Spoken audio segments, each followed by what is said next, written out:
Welcome, everyone, to the Believe in Bengal podcast with Solomon Wilcots. Right now, I want to welcome to the show Cincinnati Bengals wide receiver coach Troy Walters joining the show. And Troy, how you been doing? I'm doing great. Having a great few weeks of off season of the off season program. We're in phase 3 right now, so we're on the field doing a little bit against the defense, but things are going well. Excited about this upcoming season. Well, you have to be the envy of all the NFL amongst your wide receiver coaches in this league because they look at the group that you have and just across about every metric, even with Pro Football Focus and other data analysts, they look at your receivers as among the best in the National Football League. But I want everyone to know that you were a guy when you came out of Stanford. I mean, you were Offensive Player of the Year in the Pac-10. You actually took home the Fred Biletnikoff Award as the best wide receiver in college football. So I guess it helps for those guys to know that you've been there, you've done that, and you know what you're talking about. It does. It brings credibility. You know, those guys seeing what I've done, where I played at the highest level, played in the league, played around some great players, great receivers. And so that's what I'm there for. I'm a resource for them to enable them to become the best version of themselves. And we've got a great room. Those guys, not only on the field, but off the field. That's what I'm most proud of is those guys. They do the right things off the field. They're great young men, role models of the community. They serve. They're humble. So they're just fun to be around. And I'm really blessed to be their coach. You know, I tell people all the time, I said, even if you get a great player, you can't just throw the ball out there and say, okay, go get him. People think they're great, but there's still some things that young players have to learn, that they have to be able to adapt to. When you guys selected Jamar Chase with the 5th overall selection, I thought he was as polished and as talented as any young receiver I've ever seen come out of the college game. What were some of the things that you wanted to focus in on to help him with that transition and adapting to this league?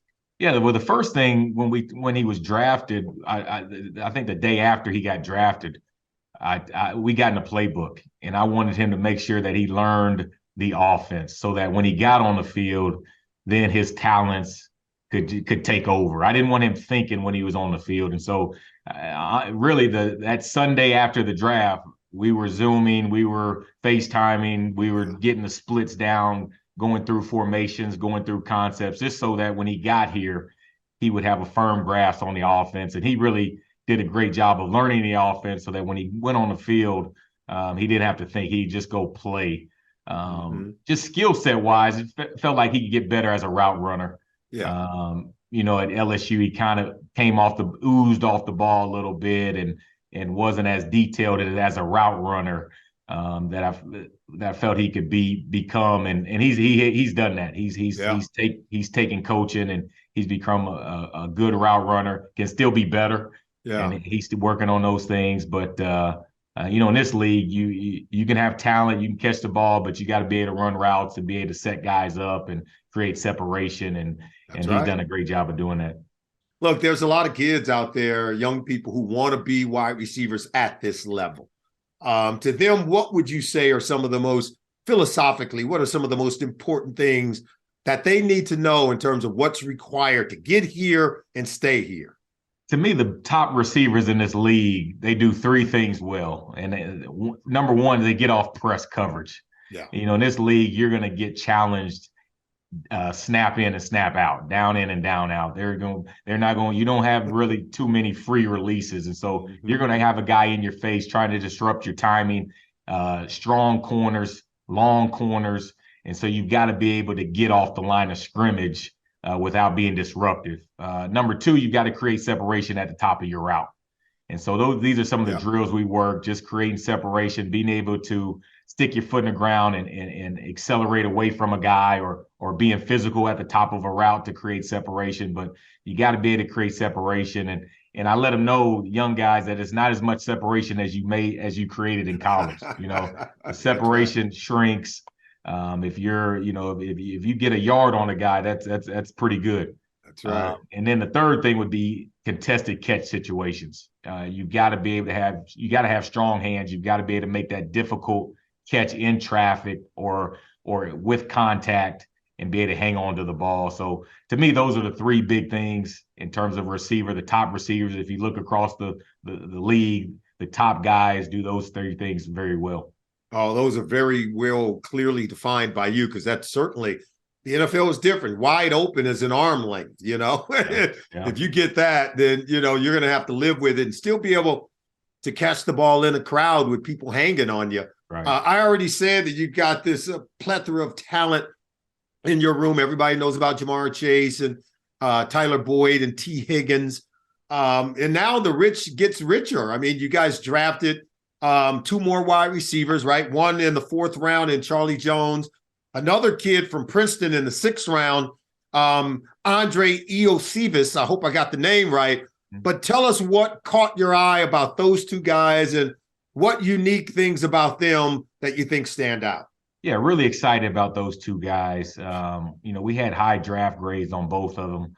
Charlie was had a very productive season here at Purdue, went against some of the top talent, top DBs in college football, and did a great job. And so we felt like he was polished. He's a good route runner, and has solid hands and can come down with and make those contested type catches.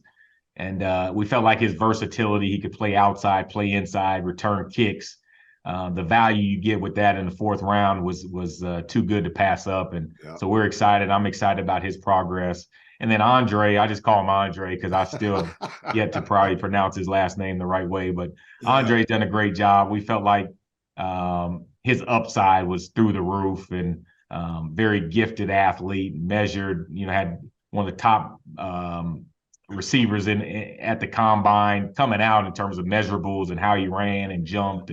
And so very excited to get my hands on him and just develop him into an all-around good football player. In this offense, we like guys that are big, fast, and have good hands and are physical. And he kind of fits that mold of an outside receiver, big. He's fast, he's physical. And so he's going to add to the already deep receiver room that we have. Absolutely. And you were talking about guys who are big and fast, who can really control the ball after they make the catch, that are tough to get on the ground. That reminds me a lot of Tyler Boyd, who was once a running back, right? He was once a running back early in his career when he first started playing football. Are there any other running backs that you look at and you say, wow, that's a guy I could turn into a receiver?